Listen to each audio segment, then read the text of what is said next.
happy and honored to be here with two esteemed speakers today, and thank you for coming out on this wet day.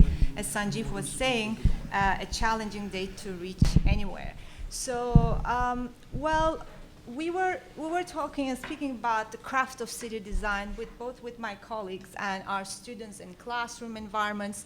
And perhaps I want to start with that because you were also invited with this title. So what do you thinking of the multiple ways of interpreting urban design and its background and its history, how it came from multiple strands of thinking, from object-oriented design movements to interrelationships, from the political aspect of it.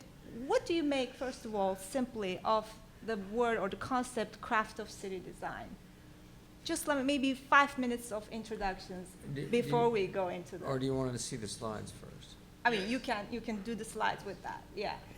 Okay, you want me to start? You want to start? Okay. Well, do you want to go yes, onto okay. your slides? Okay. Okay. Yeah, he's the historian. I had, yes. I mean, it's true that I teach in the programs of architecture, urban planning, and urban design, but in fact, I'm not an architect, urban planner, or an urban designer. I'm an historian. And perhaps you're in a bit of trouble if you turn to an historian to deal with the present and the future, but that's the case. So I've been thinking about this, the challenge, and I should say first of all that this is a great honor to be here at the start of a major program in urban design. And I think it's one of the best things that's happening right now in our culture, and I say this to the students themselves, is this upsurge in interest in the art and craft of urban design, the excitement that's centering on cities is as I say, a wonderful addition. We can never have too many urban designers, and so I'm very pleased at this new program. Thinking about the state of urban design, the state of urban design, which was kind of our challenge. I was inspired by Doug's book, The Urban Fix. I brought my own copy. And I want to say, Doug is too modest to say this, but I'll say it, buy this book. I have a few for sale. Right, yes. He brought a few copies there. But thinking about some of the themes, I was led to a perhaps far-fetched comparison between climate science and urban design. And by that I mean, I don't want to claim for urban design the genius of climate science. I think that by any standards, the ability of the climate scientists to create out of a very uncertain set of complex set of empirical data, models that have compelled the assent of every honest scientist and policymaker, is to me probably the greatest achievement of recent science. But as we all know, the tragedy to me of urban science is of climate science is that the climate scientists have done their job, and yet there is this canyon, this gulf between what they seem to be compelling us to do and what we're actually doing. The science is there, and yet the transformation in modern life is not. And my comparison with urban design is this, that I think that over the last 50 years, urban design has made tremendous strides in terms of envisioning, designing, coming up with a theory of the kind of compact, walkable, transit-oriented, ecologically focused communities that we absolutely need.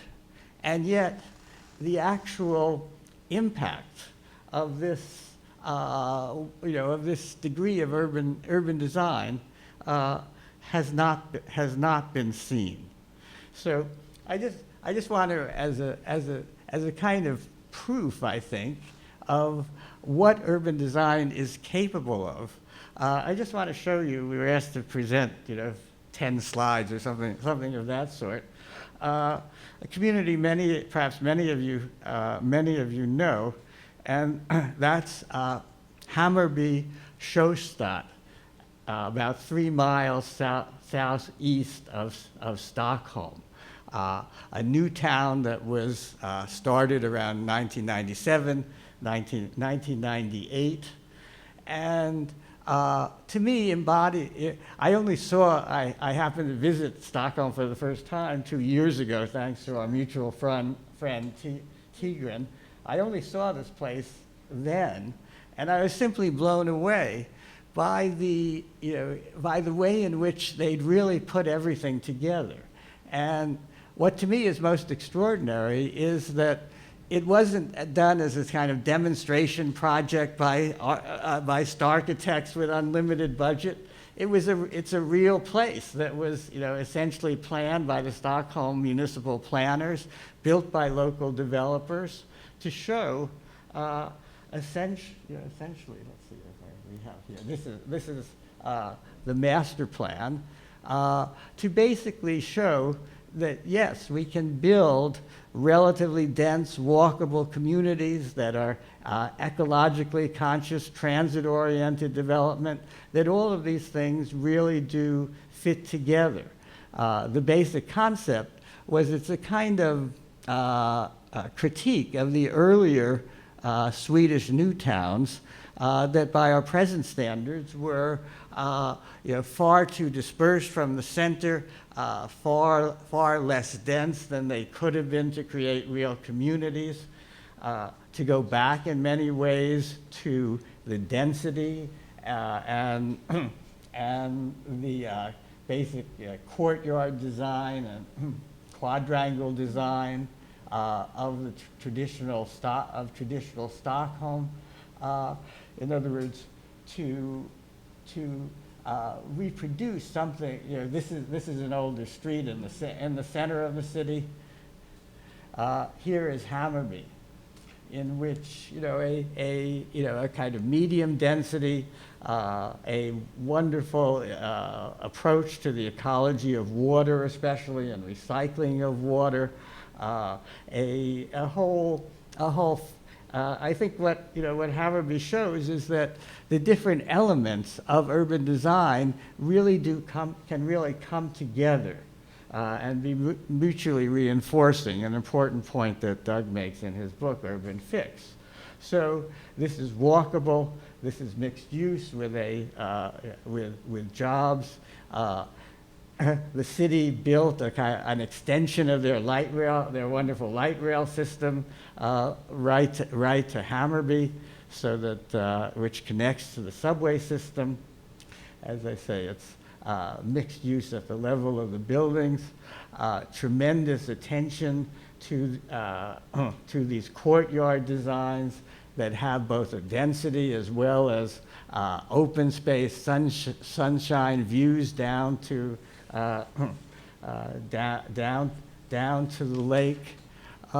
In other words, to me, this is a sign that urban design can create, has reached the level of sophistication to be a real alternative to the kind of conventional building and sprawl we have today. And the issue, again, what struck me about Hammarby, what's bothered me ever since is, why are we doing so little of this? Why is this a kind of thing that you go all the way to Sweden to see, and not something you see every day? What are the barriers to the full implementation of urban design? And I think I'll just stop there with those questions to myself and to you, because that to me is where we're at. the theory of urban design is there, the potential is there. So little is actually being done at a time when we need it so much. Great. Well, thank you. We'll come back. Maybe. Okay. I Okay. hate to be right in front of this screen, but I guess I'll move over here as far as I can. So if we could start with the, yeah.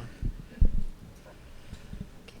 So you tell me when. Yeah, I'll tell you when. So, first of all, hard act to follow. Let's see. I need to be close to this, don't I? I'll get this out of the way. Of the many no, don't take that.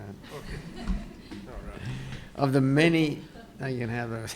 Of the many faculty I had the honor of hiring, this guy was the best. He's heard me say that many times. I would say he's the preeminent historian of urban design, with a small u and a small d, just the design of cities. So the built environment is a big deal. Most people don't realize that it's the biggest economic investment a society makes. It's more than education, more than healthcare, more than defense. And it's one of the most empowering and monumental achievements of any society. Long-lived, buildings and cities embody culture. They make connections across the past, the present, and really point to the future. So why is it so relevant right now, to build on Robert's comments? Well, it's been underappreciated in this country, going right back to Thomas Jefferson, who was anti-urban, frankly, although he spent a lot of time in Paris. He never complained about Paris, but he really didn't. He saw the country yeoman farmer, and that was the American model. So we also tried to have it both ways with suburbia in the 1950s on.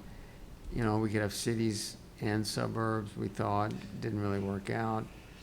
And then this whole emphasis on single buildings by starchitects has dominated the media for so long.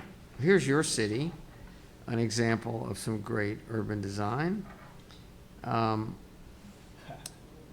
place you all know well. So that's one reason. Another reason is just the tsunami of global urban development. This is Shanghai, but throughout Asia, India, the growth rates are astounding. And I mean, in this photo here of Shanghai, probably all the buildings above 5 stories are 10 years old or less. It's unprecedented. To the extent that in 1800 there were about 30 million people living in cities, about 3% of the world population. Now it's about 55%, and it's about 4 billion people, and climbing. Urbanization in the developed world, to a large extent, places like the U.S. have sort of played out. The people who move from farmland to cities has pretty much played itself out. But this same mass migration at a much larger scale is running its course now in the rest of the world. So here are 300 cities, their size shown by the diameter of their circle. More than half of humanity, as I said, lives in cities, but it might come as more of a surprise to learn that these 300 largest cities account for half the world economic output. And it does it with about 20% of the world population. So cities box way above their weight, roughly 2.5 times. They do 2.5 times their share in economic clout and muscle, whatever.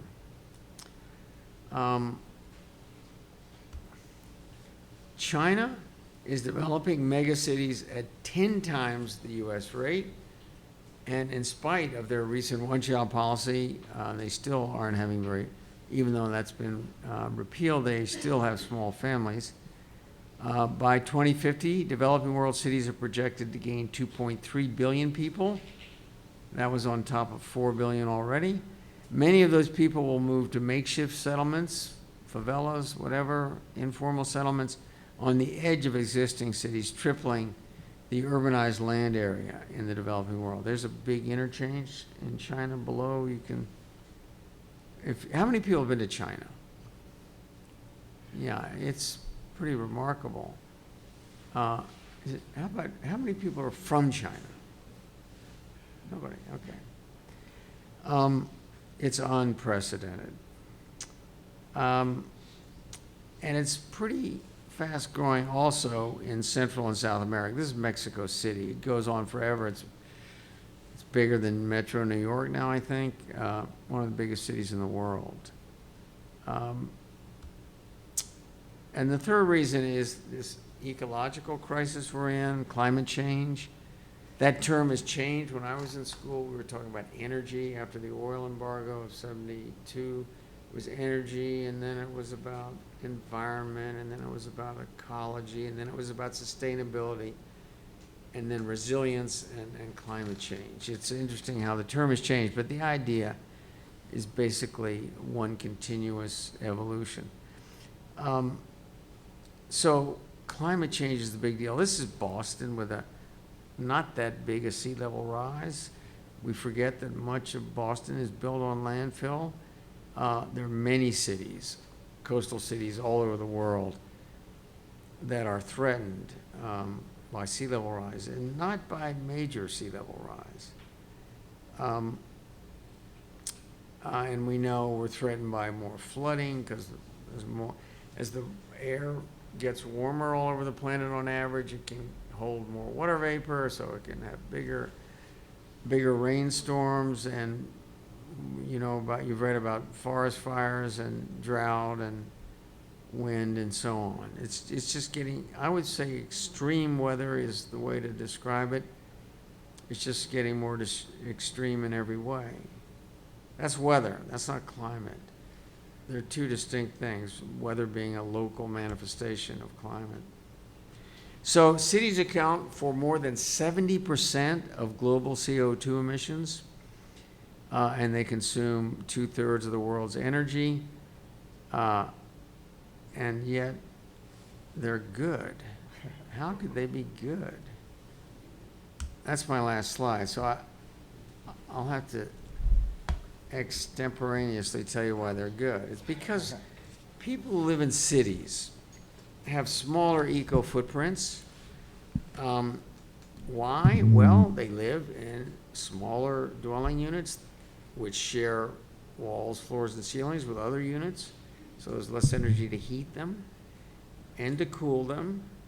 It takes less materials, which in turn embody energy to build the buildings.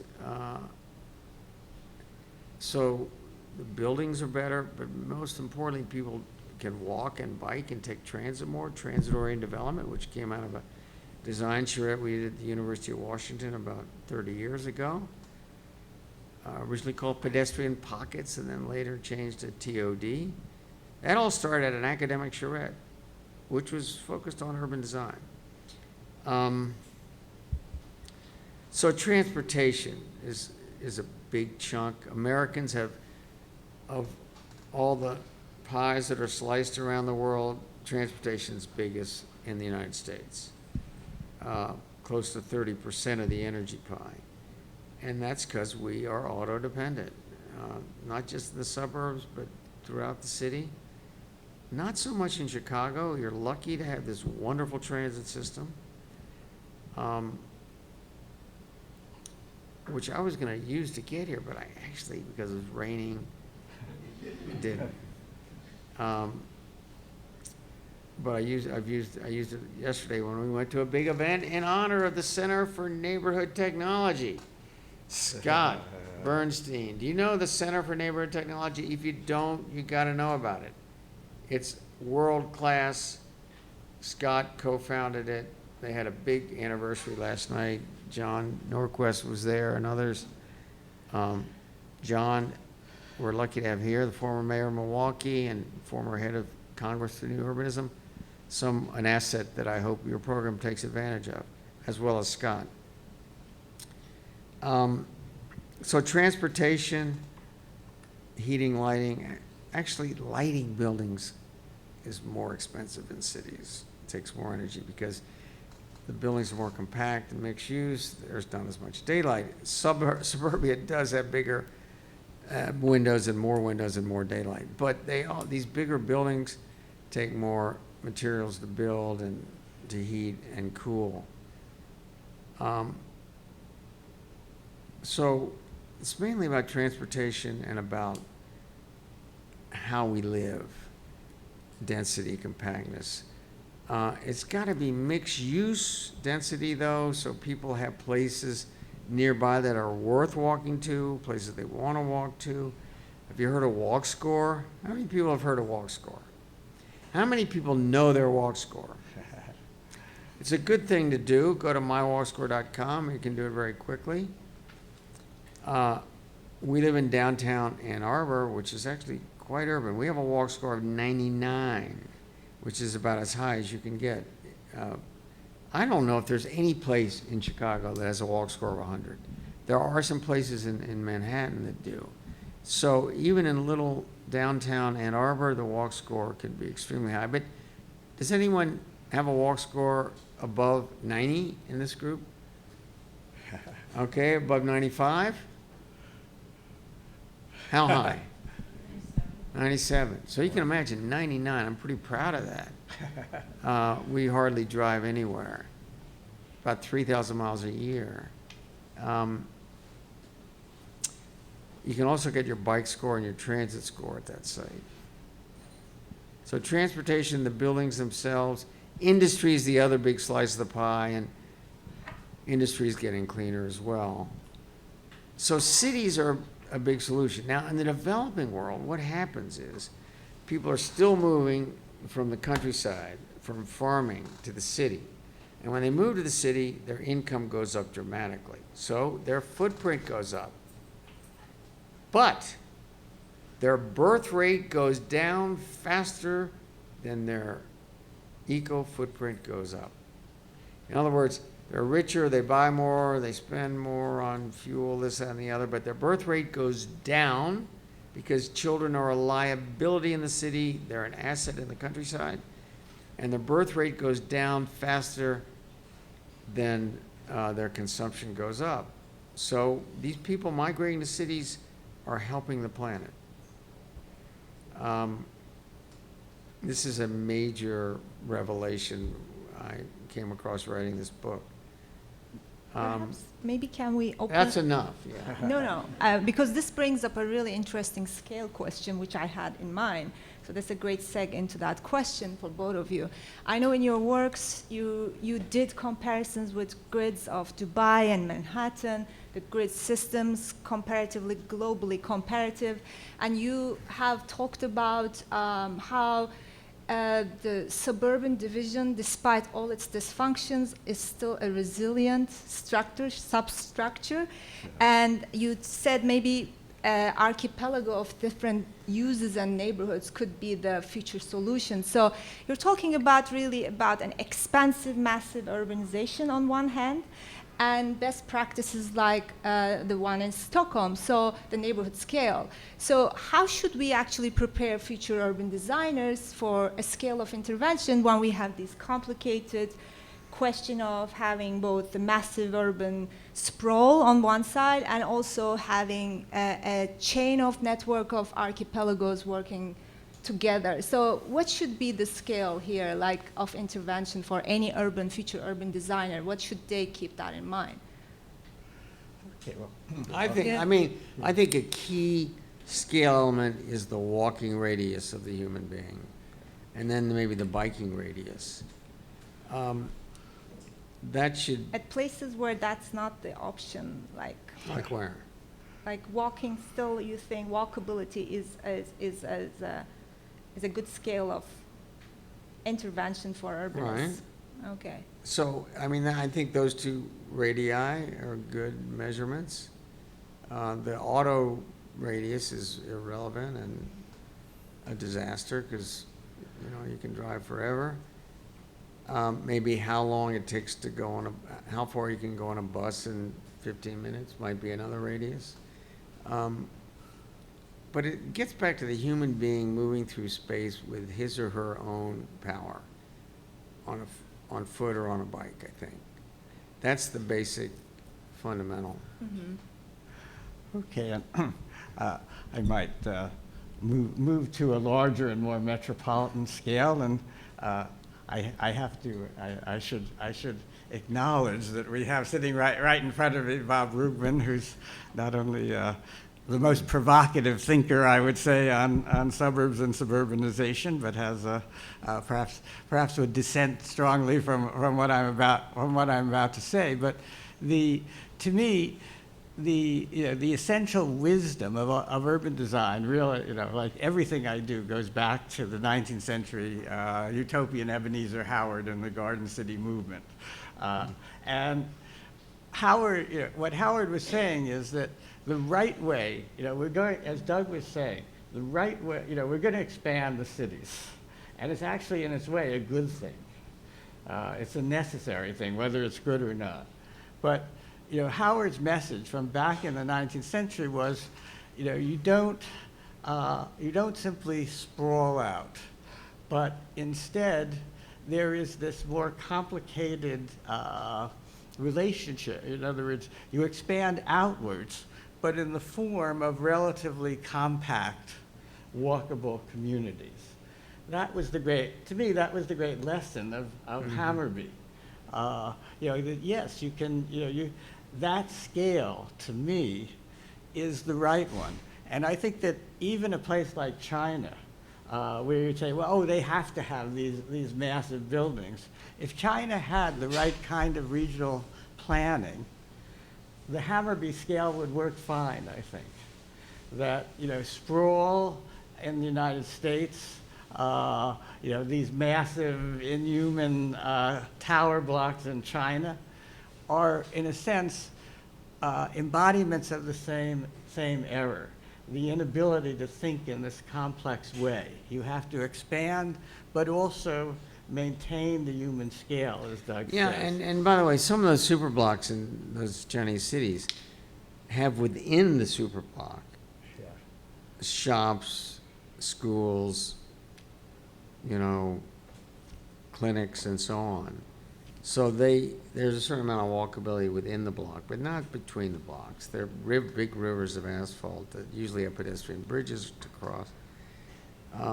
So they're islands, but they're fairly complete islands. They're getting more complete. Because they have a traffic congestion problem. They know that the more people that walk and bike, the less driving. And I have to say, I didn't recognize Bob. I totally disagree with him. I've read his work, and I have lived in the suburbs. I've cut lawns in the suburbs. Well, it depends on what kind of suburb. But I've lived in some that could be destroyed as far as I'm concerned. Not literally, but not to be copied. Sorry. Well, so maybe the next question would be institutional barriers for especially the scale of urban design. Right now, I think the field is going in two ways. One is ad hoc tactical urbanism route, where we see actually designers adopting more of that.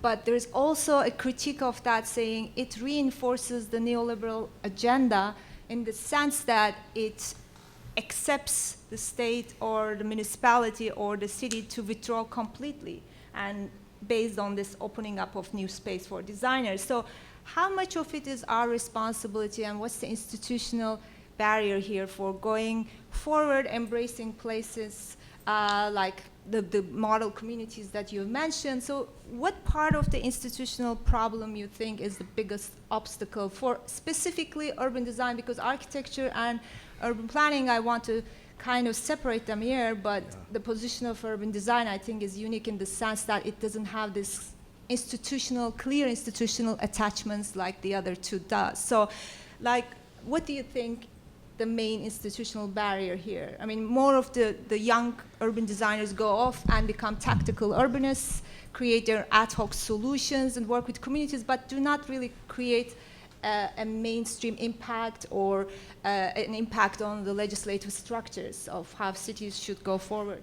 If you want to pass, I can take a shot. Or do you got an... I certainly don't want to pass. Okay, but I mean, if you want to formulate... Yeah, I mean, I'm going to, of course, attack neoliberalism because neoliberalism just means whatever's bad, but I think that just to take the United States, the problem, as I tried to suggest, it's not a problem in urban design per se. It's a problem in the paralysis of the political state, especially to mobilize resources for the infrastructure, especially the alternative transportation infrastructure that we need.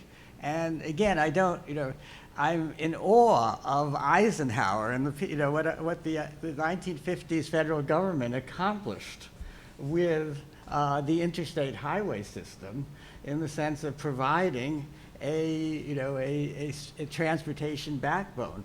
And I'm shocked that we simply can't move on from that to the kind of mass transit infrastructure that we need. I don't know, I wish I knew what has happened to this country that has made it so difficult for us to do. We did the interstate highway system without even borrowing a cent. It was done, out of current tax revenues. The biggest public infrastructure project in the history of the planet is our interstate system. And now we can borrow for essentially nothing, and we're doing nothing. Well, on the local level, I think one of the big obstacles is zoning and the NIMBYism that hides behind zoning, that neighbors don't want their real estate values to go down. They don't want people moving into the neighborhood that aren't like them. NIMBYism is a big, big problem. I don't know if it is in Chicago, but it is certainly where I live. Zoning is the thing they hide behind, So changing the zoning, like Minneapolis haven't they just eliminated all single-family dwelling area zones? And I think Portland's about to do it, or sort of have already done it. I think it's a great idea. Accessory dwelling units, fabulous, low-hanging fruit, a really good way to improve suburbia. Allow those homes to have not one but two accessory dwelling units, attached and detached. Some cities are allowing that as they eliminate single-family zones. It's the lowest hanging fruit we have in terms of affordability or accessory dwelling units. I think the big suburban mansions are going to be subdivided in your lifetime, just like old urban mansions were subdivided and many apartments and condos. That's going to happen to those big suburban. They're going to be subdivided, and they're going to have, I hate to tell you, abandoned cars in their front yard and stuff like that. It's not going to be pretty. I think it's going to go from McMansion subdivision to suburban slums. I think they're the future slums. Yeah. Scott Bernstein, Center for Neighborhood Technology. I want to go back to Alan's observation of the need to know why it's so hard to invest in the right infrastructure. I'm a co-author of the 1991 transportation law that decentralized a lot of things that heretofore were only decided at the state level. The professionals that were part of the coalition jokingly called it a full employment act for planners. And yet we didn't actually do anything to educate people in the way I gather your program aspires to about what it takes to actually make the case that would answer the question that you posed. We did a survey of planning schools about 12 years ago, for example, and found on average pretty close to 0 clock hours in preparation on how to estimate the economic benefits of what it was that people were going to be either directly planning or passing judgment on or organizing people to engage around. So there's what in academia we call an information externality or asymmetry here. There's no investment in the tools. On the other hand, you're both right. The country was prepared to spend the equivalent of $1 trillion in today's dollars to build the interstate and highway system, but it didn't happen organically.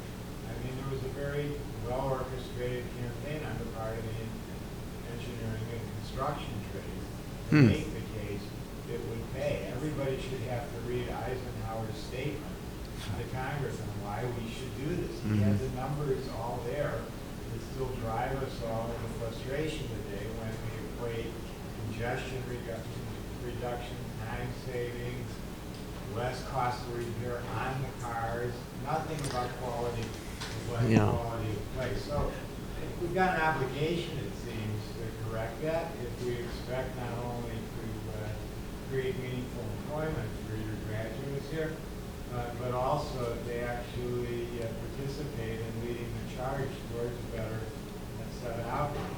And the second reason I think that it's worth grappling with, although it's harder, is that there's people in this picture. It's very costly to have the cost directly of a really poor set of systems dumped directly on households. It costs too much. The economists broadly say households carry 3/4 of the U.S. economy. From the household's point of view, that's a tax. I mean, we used to have a better economy. So I think it's important to think about that context and ask the question, what are people prepared to do to sort of create the awareness that's needed in a form that's workable and make the case that urban design can help correct that gap. And, I'm not saying there's a set of direct answers, but I think that the fact that that gap can get taken advantage of by people who continue to say, we're doing the right thing, we need to do more of it, something that do better than. So, these Asian developing countries used to copy the American model, including suburbia, until they realized it wasn't working. And now they look to Europe. They don't look to the United States. Because Europe, frankly, has 100 great cities. How many great cities do we have in America? You live in one of them. My guess is you'd have trouble naming more than 15 great cities. I mean, cities that people flock to. Whereas in Europe, they're all over the place. It's just, so there isn't this big demand put on the San Franciscos, the Bostons, and the Chicagos. Land development in San Francisco is now 81% of the development costs of a new project. There's so much demand to be, and there are 3 or 4 other California cities which are in the 70 percentile. It's because we don't have enough good places. Everybody wants to go to this limited list, and land values, think of that, 4 out of every $5 is going to buy the piece of land. And the dollar left over is what you build with. I mean, this is not sustainable. Yeah. Can I make a quick announcement? If you're asking a question, it's a good idea to come here and speak into the mic. This is being recorded and broadcasted live, both by Chicago Area Network TV and UIC Digital Service. Oh, in that case, I take everything back I said. Please come and speak into the mic and keep the question crisp and short. Thank you. Here. We can try. Well, Identify yourself. I'm John Norquist. I'm the former mayor of Milwaukee and the former head of the Congress for the New Urbanism. And I was in the United States Army from 71 to 77, so don't mess with me. Okay.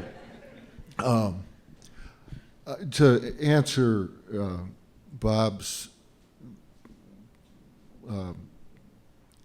question about why why sprawl is so common and why is it so difficult to do what. I've been to Stockholm many times, being of Swedish descent, and I wonder at how great it is there. I think one of the biggest problems in the U.S. Gets back to Bob Bergman's, the book I read. I don't know if you've probably written lots of books, but when he and I debated, and I thought I did okay, but afterward, I thought he did well enough that it penetrated my armor. And what really occurred to me, and even more so now, is that people that were wanting good planning and to deal with declining CO2 and stopping sprawl and all that, a lot of it was administering pain, telling people they couldn't have what they wanted. And people do, under many circumstances, prefer to have more space. It's something that people, because they think like that, they shouldn't be slapped in the face and said, don't ever think that again. And you have to deal with that. And so Minneapolis is a good example of, instead of limiting people, in Minneapolis now, your single family zoning gets changed, and now, as of your own volition, you can have more room and more property, more building on your, I think it's 3 that they can add, 3 units you can add. They wouldn't all be separated, so that created more freedom. And I think that's an argument that needs to be addressed, that Americans shouldn't be offered, either we constrain ourselves and live in much smaller areas and bike more and stop driving, or you die. And I think that's what bothers conservatives so much, and they end up believing the unbelievable. They deny climate warming, and the pro-life movement supports a president who wants to have more CO2 and take a risk on just ending human life on the planet. That's very, makes you mad. But on the other hand, if conservatives are just offered, do it our way, or that's it, that doesn't work very well. So we have to take the benefits of urbanism and hold them out there and say, life can get better. Or the way I would put it to Al Gore, the convenient remedy to the inconvenient truth that he wrote about is to have better ways of living that use less fuel, particularly the transportation thing, which he has always tended to ignore. Well, thank you. Thank you for your input. What do you think of that? We'll come back to the question. So before we open it up to the floor, maybe one last question, because you already mentioned about climate change in your presentation, and your book is about climate change and its effect, cities' effect on that. So maybe a question would be for future urban designers is like, we already have discussed streetscapes as infrastructure. Since 1970s, we're thinking of ways of improving streetscapes. That's actually almost a register, a given in any urban design manual. The municipalities, students know that by heart, that they have to pay attention to the streets and the surrounding tissue. They also know about mixed use, right? That's something that we have been enhancing and saying that should be a part of an ideal community, mixed use. So these are some of the registers I believe have somehow, especially in the profession, settled and found their ways. But I'm wondering what your thoughts are on future registers, especially with climate change. You've shown examples from all over the world. They have very different contexts, backgrounds, colonial histories, timelines. Some of them are rapidly urbanizing and some of them are shrinking, losing population. But one thing that's common to all is climate change, right? They're going to deal with it in similar ways, or maybe not deal with it. So what do you think is the register that we have to develop together with future urban designers, both in profession and also at schools, for dealing with these complex problems of climate change, which most of the time we don't really understand how it works? Yes. Well, this book Paul Hawkins written some interesting books. His latest is called Drawdown, and he gives the 82 ways to draw down carbon in the atmosphere to fight climate change. Number one is changing the chemistry, the chemicals in all the air conditioners, which are the single biggest, that's the lowest hanging fruit, most cost-effective thing. Changing the chemicals. The second is wind power. I think food waste is the third. This is bigger than solar. Food waste. Tremendous amount of methane and CO2 comes out of food waste. And then there are other things like educating girls. He says girls, not women. Educating girls ranks above rooftop solar because they have fewer kids when they're educated. This is worldwide. This is not just the U.S. A plant-based diet ranks higher than rooftop solar. If you add rooftop solar and solar, what's the other solar, it's much higher. But he separates the two solar, so it's further down.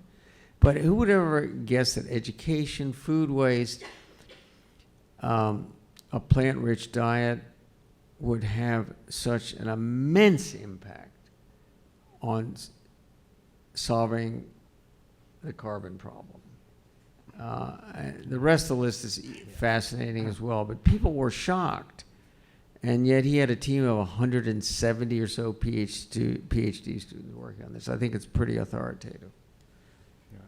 Yeah, I think that's a really good list, and I would only add that this perhaps gets away from your at least the constructive part of your question, that whatever we think about sprawl in the United States or East Asian development, the challenge for the lifetime of the students who are starting in this program is going to be informal settlements, and especially the urbanization in Africa. That Africa will be the continent that will be the last to have this this tremendous jump in population. That will basically dominate the world's issues. And when you combine that with the fact that urbanization in Africa is almost sure to be dominated by informal settlements, you come to, I think, what will be the agenda for not just for urban design, but for global politics in your lifetime. You're absolutely right. The UN projects Asia will grow by 400 million, Africa by about 1 billion. Now, I don't think either is going to happen. I don't think the plan will support that. But Africa is growing wildly fast, and it is in informal settlements. They say, though, that if you put down the grid of infrastructure and streets initially in those favelas, which usually doesn't happen, they're random, but if you lay it down with small blocks and decent infrastructure and all that, that they can actually evolve into workable, livable, good cities.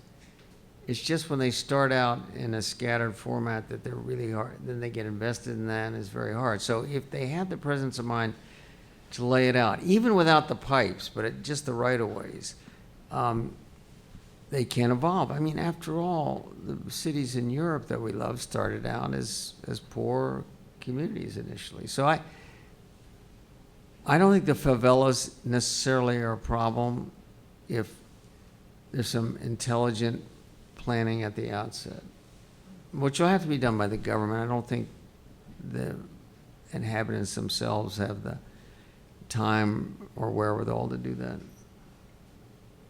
So favelas, though, or informal settlements, whatever you want to call them, are a big, big part of Africa's future, and parts of Asia and South America as well. But they can evolve if they're laid out with some thought. Okay, well, thank you. Maybe time to open that up for audience questions. I'm sure you have many, so we have these wonderful speakers here. I think there was one question here. Yes.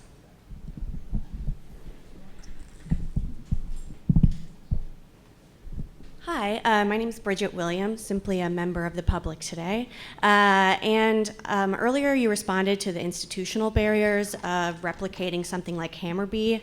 I'm wondering if you can respond to the ethical barriers of replicating something like Hammarby. For example, before they built this sort of sustainable utopia, there were a lot of industries there, and those people who worked in those industries don't live in that community. They didn't preserve buildings, they built new. So I'm wondering if you can just respond to that. Well, thank you for the question. I mean, again, I mean, I think the ethical issue there, was the issue. The Swedish government wanted to develop relatively. They didn't want to go 10 miles out. They wanted to stay close. That was what they saw as the error of some of the earlier new towns. So they did find a place that had that was a beautiful lake surrounded by failing. I would call it failing light industry. There weren't many people there. I mean, as it was as opportunities for redevelopment go, I think it was an unusually good one. Yeah. And in this sense, I would say the end justifies the means. That the outcome has to be factored into where where you start. I mean, I think the problem with Hammarby, it's not as affordable as the government of Stockholm thought. They hoped for a 50-50 split between rental and condo. It's 2/3 private ownership. It just became so popular with young couples, especially, that it's just not the affordable place that they hoped it would be. And that gets back to one of Doug's problems, Doug's issues and mine, which is that when you do these things as one-offs and they succeed, they're not going to be affordable because they're so good. Yeah, there are not enough of them, but I've been to Hammarby more than once. I don't think they displaced that many people. I don't think that many people live there. I don't know how much industry either. But knowing it was a very progressive country, I bet they compensated anybody they moved.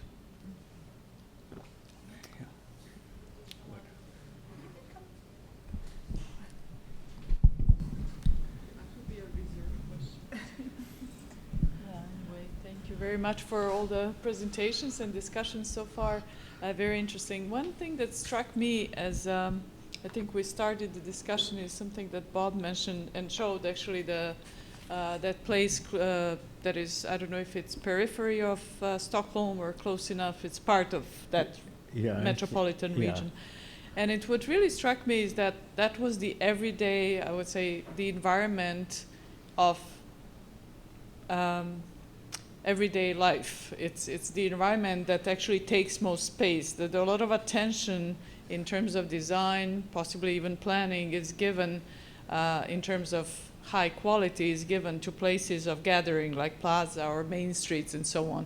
And paying attention and making sure that there is a high quality environment of that replicated everyday space where majority of urban tissue is actually, I think that's what struck me from that photo and that example. It seems like place that does take care of ecology, takes care of access, and I would imagine, and hopefully takes care also of affordability.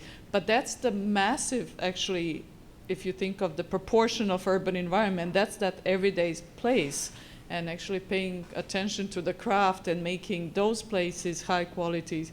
So it's really, I'm not sure if it's a question, but it actually struck me, and how can we ensure that that craft goes into these places? And actually this is where we can have the most of the impact, if you think globally, if you a cumulative impact on the quality of the environment as a whole. So anyway, that connects to your question of scale. How do we build and connect to the existing environment? Yeah, well, thank you for that. Just a couple of responses.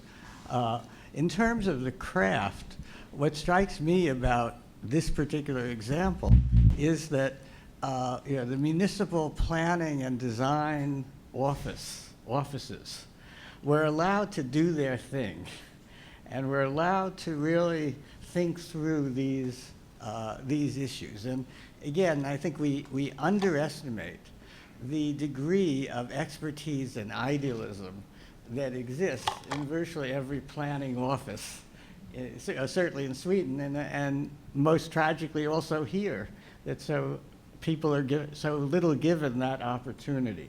The other thing is they did find, a kind of strategy. There were very careful urban design guidelines. Most of the things you saw were built by private developers for profit, but under these very carefully thought out rules. And again, that's, that kind of dialogue, I think, is, it's our equivalent of traditional craft and of cities developing over time. So maybe a quick additional question here is that the process designed by designers, do you think, is what makes Hammarby an exception? Yes, I mean, as I say, it wasn't that it was a bunch of geniuses or that they were doing it for, that was all sponsored by some foundation. They found the right process. Mm-hmm. I agree. Yeah, I want to go back to your question because I think we skirted it a bit by talking about Hammarby. Displacement of poor people. It is a perennial, universal, and long-lived problem. It's been happening since ancient Rome, ancient Cairo, ancient Jerusalem. When a place is desirable, people are willing to spend more money to live there. And the people who can't afford it get displaced. That's been going on forever. Wealthy societies like Northern Europe can probably afford to compensate those people. The U.S. can. But much of the world, in Africa, they're not going to do that. They don't have enough money to do that. But displacement is inevitable if you want better cities. Just inevitable. You can't keep everybody in place and make the sort of upgrades we've been talking about. So it's no fun being poor. And the best solution is get those people better jobs, but few societies can pay them when they get moved and compensate them.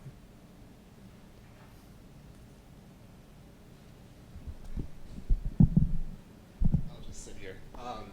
So my question is about integrating more discussions about power dynamics into the education institution, social power dynamics in the education institution for students going into this field. We've talked about institutional barriers to good urban design and sustainability. We've also talked about how did we get to this place where we, built car-centric communities and can't build walkable communities. And we've also called neoliberalism just it's this thing that's bad.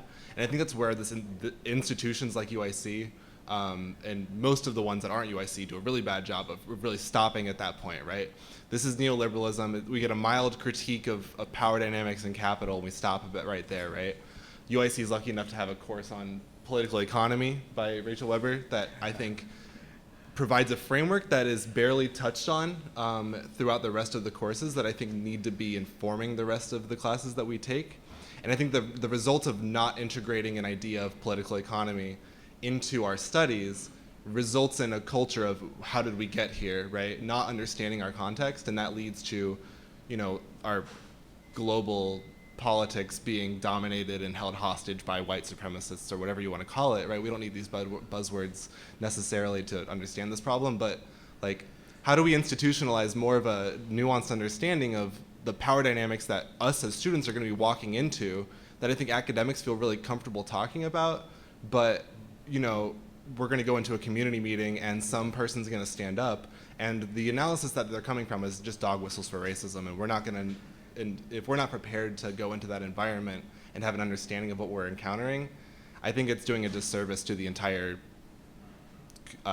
field of urban design. And I think urban designers especially, we're coming from architecture, we don't take political economy classes in our undergrad, right? So how do we do that as an institution and prepare us for those problems? Good luck. Well, I certainly agree that one solution would be for everyone to take Rachel Weber's course. I mean it. But failing that, I mean, I think that, one somewhat hopeful thing is that I think there's a critique, a kind of self-critique of urban design.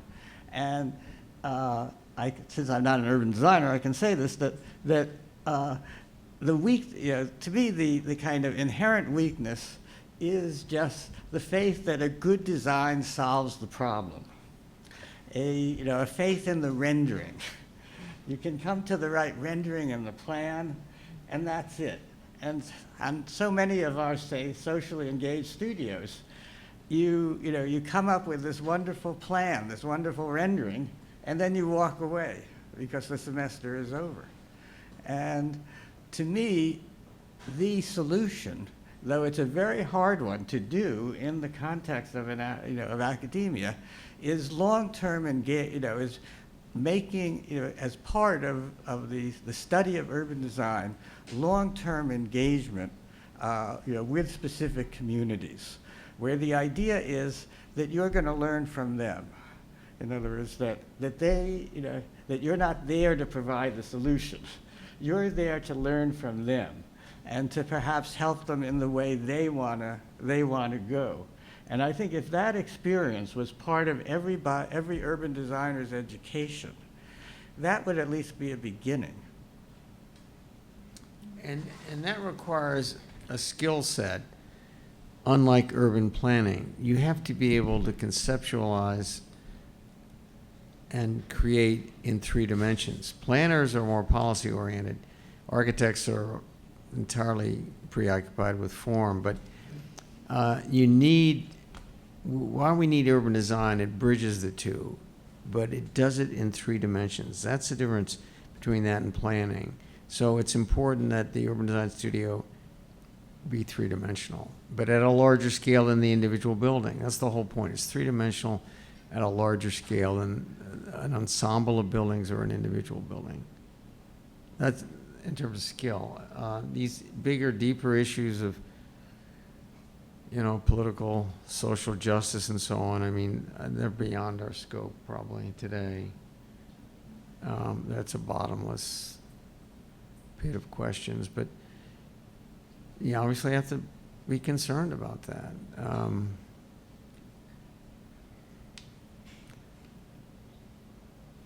I mean, when I graduated, I worked in what was then politically correct to call the ghetto for 2 years as a Vista volunteer. We weren't considered honkies then, as we would, well, maybe you don't even know the term honky, but it had its awkward moments. And this whole, I mean, racism is so deeply embedded in American culture. It's these socio-political questions are bottomless, and this country was born with some serious injustice, and it may die with them. It may be what brings us down in the end.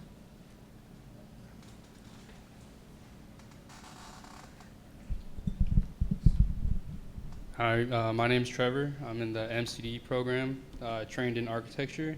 And my question is, what do you guys think it'll take as, future designers of cities in the world, frankly, to make these impacts? Because it seems like we've had these discussions, it seems like we have answers and ways to implement them, but, frankly, as a young, student designer, soon to enter the work field, it seems like we really don't have as much power as we should, or that much influence to make the changes that we want to make and need to happen.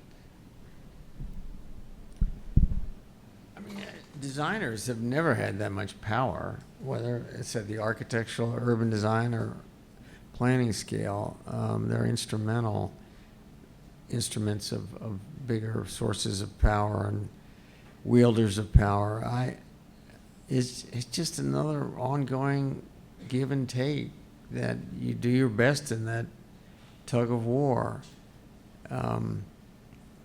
being able to explain yourself well actually helps in the public discourse. And doing beautiful drawings helps and so on and so forth. But it's basically a political battle in the end. Who prevails? Whose values prevail? Who spends whose money and how much? And it's inherently political. Unavoidable. This is not new, by the way. This was true in ancient Rome.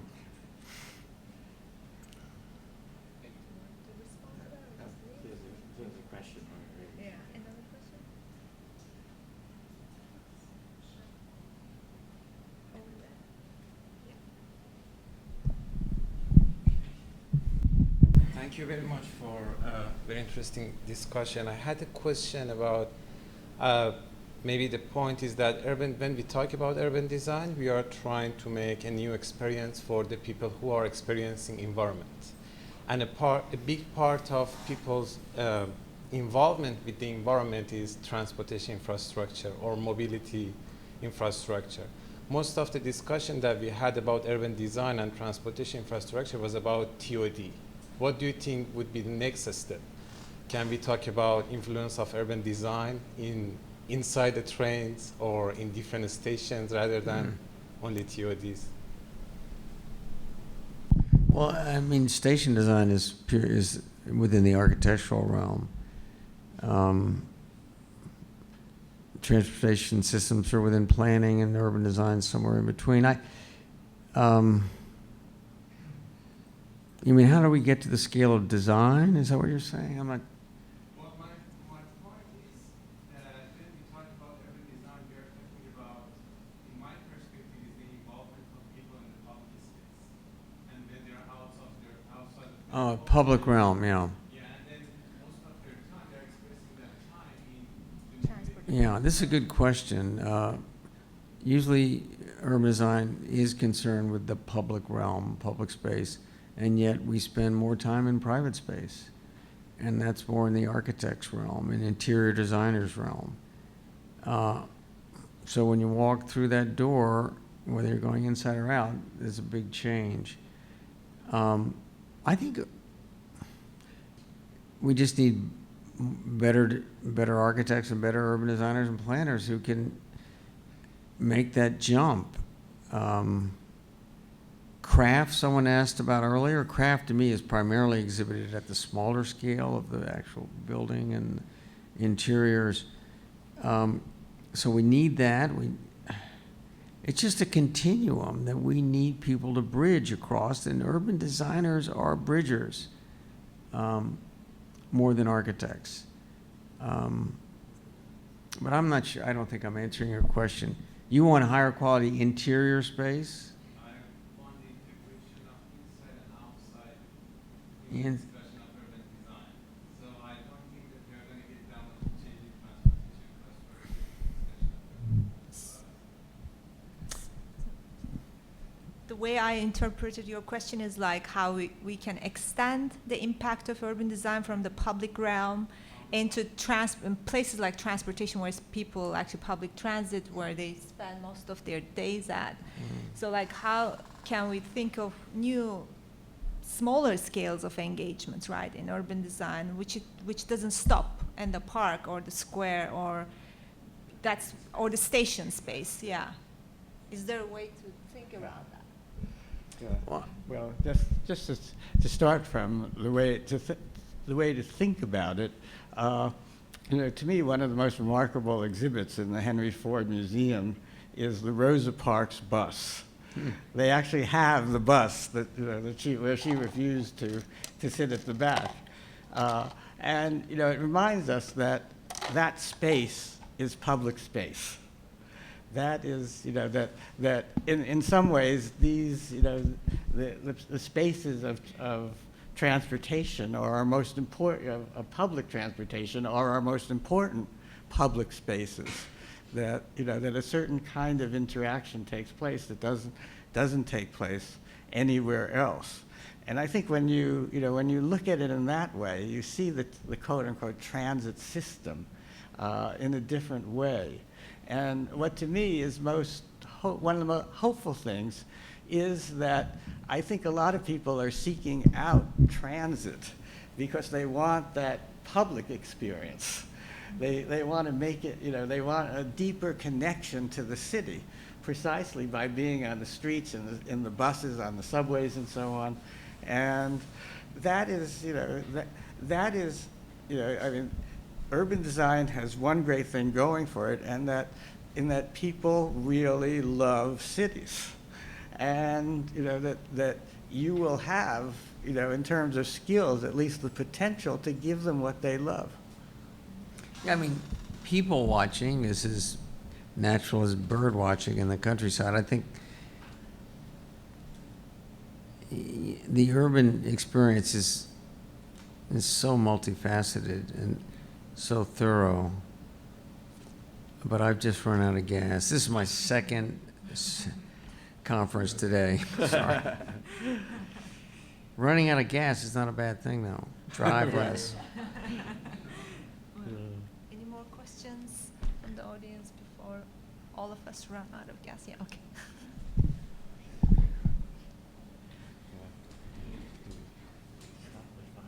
Yeah. 5:30? Almost like. Oh, okay, we're fine. Yeah. Yeah. Yeah. Yeah, it's the last question. We have reception anyway. Thank you. I'm Rananjay. I'm from India. I'm an architect, and the faculty here has done an amazing job to make my 5 years of education feel pretty obsolete. But yeah, so learning about urban design has really changed my mind, and I think that architects really need to be a little more in touch with this, which correlates to what was discussed earlier about the education system. But my question here is, from what we've read till now in our classes and from my basic understanding, is that urban policies and what urban designers want to bring into the world usually is slower than how fast the world is changing. If you look at the slide right behind you, in 20 years, the CO2 emission is going up by more than threefold. So do you think, and you have worked in these, you both all have worked in this field for very long, so do you think in the future or the things that are being proposed now are going to be enough to be able to tackle with the fast-paced changing that is going to come even faster in the future? Yeah. Okay, well, the one thing I always do, I'm surprised at myself, I haven't yet quoted Lewis Mumford, and Mumford had such a wonderful response to that, and that is that one of the valuable things about cities is that they, as containers that last beyond their generation, they preserve elements that that are that are lost in this fast-paced change. In other words, there was a time not too long ago when people just had, they had no use for sidewalks. They had no use for all kinds of urban spaces, but the spaces survived, and they provided a bridge to a more complex future. So in that sense, I'm not, I speak as an historian, I am not at all, I love the way the permanence of city form preserves things that seem discordant and out of place, but give a special flavor to life. So the whole issue, I think, is trying to comprehend, what should be changed and what can't. One of the great things, when the designers of Hammarby designed Hammarby, they looked first at old Stockholm and learned from it. So, that complexity, a city is about complexity of time. Are you also asking about sort of climate change, the ability to deal with climate change? It's mostly an opinion. If you think what the urban designers and planners are doing, is it going to be able to cope? The overall difference between how fast we innovate Yeah. versus how change is happening. I think we can only slow climate change down. We can't stop it and reverse it. I think you're in for a pretty wild ride, any way we cut it. But we can slow it down and make it more livable and save Not millions of lives, not tens of millions of lives, but hundreds of millions of lives if we do it right. But it's not going away. We've got too much baked into the system already. There's just so many greenhouse gases already in the system, and they have long half-lives, and it's going to be wild, I think is the nicest way to put it. It's going to be a wild ride. But a lot of meaningful stuff happens in wild rides. Maybe more meaningful than our more complacent, easygoing lifestyles of today. So I think there are silver linings, but it's a challenge larger than humanity has ever faced. I'll end on that note. I guess that was the last question, and we thank the speakers and the audience for being here. It was a lovely, productive afternoon. And since we're all out of gas, maybe refuel with the reception. We have a reception coming up, so thank you for coming, and we'll see you in the next events of the MCD program. Yeah.